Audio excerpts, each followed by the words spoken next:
സംസ്ഥാനത്തിൻ്റെ മുഖച്ഛായ മാറ്റിയ കേരളത്തിനെ വികസനത്തിൻ്റെ പുതിയ പാതയിലൂടെ നയിക്കുന്ന വിഴിഞ്ഞം തുറമുഖം അങ്ങനെ പിതൃത്വത്തിൻ്റെ കലഹങ്ങൾക്കെല്ലാം ഒടുവിൽ ഉദ്ഘാടനമായി കഴിഞ്ഞിരിക്കുകയാണ്.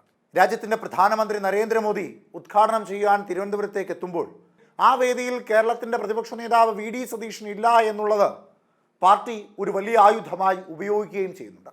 കമ്മ്യൂണിസ്റ്റ് ജനതാ പാർട്ടി എന്ന CJP സഖ്യത്തിൻ്റെ ഭാഗമായിട്ടാണ് വിഴിഞ്ഞം തുറമുഖത്തിൻ്റെ ഉദ്ഘാടനം നടക്കുന്നത് എന്നൊരു ആക്ഷേപം ഉയർത്തപ്പെടുമ്പോൾ അതിനേക്കാളൊക്കെ മുകളിലേക്ക് ആ ഉദ്ഘാടന വേദിയിൽ മറ്റു ചില കോലാഹലങ്ങൾ ഉരുത്തിരിഞ്ഞു വന്നിരിക്കുകയാണ്. വിഴിഞ്ഞം തുറമുഖത്തിൻ്റെ ഉദ്ഘാടനത്തിൽ ആകെ കല്ലുകടിയായി.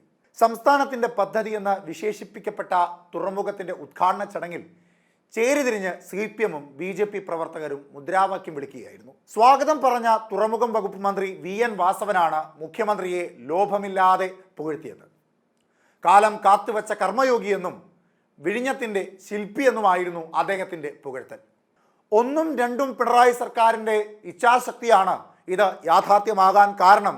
ഒന്നും നടക്കില്ല എന്ന് പറഞ്ഞിടത്താണ് സാധ്യമല്ലാത്തതൊന്നുമില്ല എന്ന നെപ്പോളിയൻ്റെ വാക്യം അർത്ഥപൂർണമാകുന്ന തരത്തിലാണ് വിഴിഞ്ഞം തുറമുഖം യാഥാർത്ഥ്യമാകുന്നതിന് ഇടതുപക്ഷ സർക്കാരും അതിൻ്റെ അമരക്കാരനായ മുഖ്യമന്ത്രിയും നേതൃത്വപരമായ പങ്കുവഹിച്ചത് എന്ന് VN വാസവൻ പറഞ്ഞു വയ്ക്കുന്നു. പ്രസംഗം തുടർന്ന അദ്ദേഹം ഗൗതം അദാനിയെയും പുകഴ്ത്തി.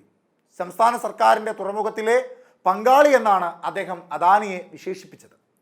ഇതിന് പിന്നാലെ സംസാരിച്ച മുഖ്യമന്ത്രി പിണറായി വിജയൻ പഹൽഗാം ഭീകരാക്രമണത്തിൽ കൊല്ലപ്പെട്ടവർക്ക് ആദരാഞ്ജലി അർപ്പിച്ചുകൊണ്ടാണ് തുടങ്ങിയത്.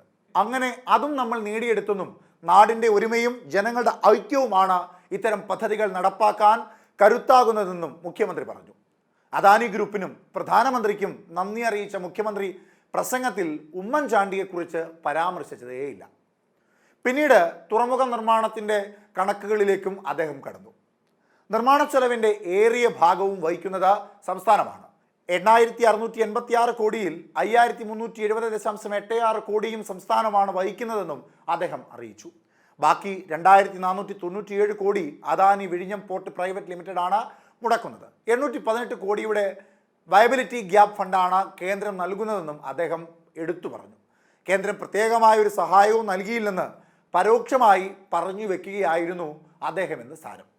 എന്നാൽ പിന്നീട് പ്രസംഗത്തിനെത്തിയ മോദി പരിപാടിയിൽ പൂർണ്ണമായും രാഷ്ട്രീയം കലർത്തുകയായിരുന്നു. കേന്ദ്ര സർക്കാർ സംസ്ഥാന സർക്കാരുകൾക്ക് ഒപ്പം ചേർന്ന് വിഴിഞ്ഞം തുറമുഖ വികസനം യാഥാർത്ഥ്യമാക്കി. വിഴിഞ്ഞം ഇന്ത്യ സഖ്യത്തിലെ പലരുടെയും ഉറക്കം കെടുത്തുമെന്ന് മോദി പരിഹസിച്ചു. പൊതു സ്വകാര്യ പങ്കാളിത്തത്തോടെയാണ് രാജ്യത്തിൻ്റെ വൻ വികസന പദ്ധതികൾ നടക്കുന്നതെന്ന് അദ്ദേഹം പറഞ്ഞു വെച്ചു. തുറമുഖ മന്ത്രി VN വാസവൻ പ്രസംഗിക്കുമ്പോൾ സ്വകാര്യ നിക്ഷേപത്തെ സ്വാഗതം ചെയ്തു അദ്ദേഹം. ഒരു കമ്മ്യൂണിസ്റ്റ് മന്ത്രിയാണ് ഇത് പറഞ്ഞത്. ഇതാണ് മാറുന്ന ഭാരതത്തിൻ്റെ സൂചനയെന്നും പ്രധാനമന്ത്രി പറഞ്ഞു. വിഴിഞ്ഞം ഉദ്ഘാടന വേദിയിൽ അതുമായി ബന്ധമില്ലാത്ത കേന്ദ്ര പദ്ധതികൾ പ്രധാനമന്ത്രി അക്കമിട്ട് നിരത്തുകയും ചെയ്തു. കൊല്ലം ബൈപ്പാസും ആലപ്പുഴ ബൈപ്പാസും കേന്ദ്ര സർക്കാർ അതിവേഗം പൂർത്തിയാക്കിയെന്ന് അദ്ദേഹം പറഞ്ഞു വെച്ചു. കേന്ദ്ര പദ്ധതികളിലൂടെ കേരളത്തിൻ്റെ വികസനം യാഥാർത്ഥ്യമാക്കി. മത്സ്യത്തൊഴിലാളികൾക്കും പ്രാഥമിക പരിഗണന നൽകിയെന്നുമാണ് മോദി അറിയിച്ചത്.